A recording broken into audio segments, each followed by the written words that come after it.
কিনে শেষে নাহোৱা কাপোৰকেইটাকে ধুই লওঁগে অ ঈশ্বৰ কাপোৰ এখন গোটাই থৈছে দেখোন মই এই গাত কাপোৰ আনিছো ইহঁতে এইখিনি কাপোৰ গোটাই থৈছে দেখোন নুধুঙে যাক বাপেকে নিজৰখিনিকে ধুলো এটি যি কৈ কৈ থাকিব ল'ৰা ছোৱালী বুলিলে শুৱাই থাকিব দুজনী তিনিজনী মানুহ থাকি কিনে হেৰি সময়ে নাপায়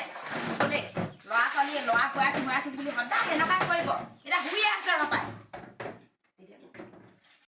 নিজৰ কাপোৰখিনি ধুই লওঁগে দে তহঁতি তাৰপিছত মই ধুমগে বাকী কামখিনি ল'ৰা মাক বুলি তই কৰিব নাপায়ে নিজৰ কাপোৰ কানিকো ধুই ল'বলৈ সিহঁতি সময় নাপায় ল'ৰা ছোৱালী কাপোৰখিনি ধুবলৈও সিহঁতি সময় নাপায় মই ধুই দিব লাগে সদায় সদায় সিহঁতি ধুই থাকিব ৰ বাপেকে আজি কৰিম সিহঁতক এজাক ধুই দিবলৈ আছে সিহঁতক কাপোৰ কানি হা ধুই দিম মই আজি ৰ সদায় সদায় ধুই দিম যে সিহঁতি চল পায়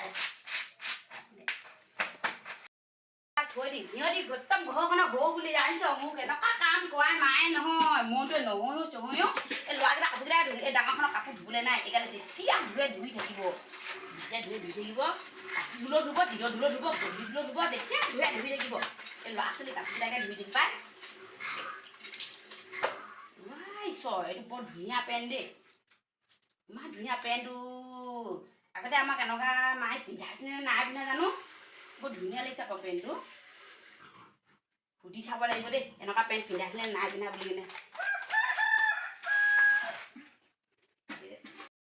হৈ গ'ল এইবাৰ আকৌ ল'ৰাও উঠিব মাকো লগতে উঠিব নহয় একে ল'ৰাও ধৰিবগৈ লাগে এইখিনি কাপোৰগাল মেলি লওঁগৈ তাৰপিছত আৰু আকৌ ল'ৰা চা ধৰি মেলি এটাই মাজে পৰে মাজে সময়ে আকৌ ভাতো বনাব লাগিব নহয় দুপৰীয়া ভাত বনাবলৈ হৈয়ে গ'ল আৰু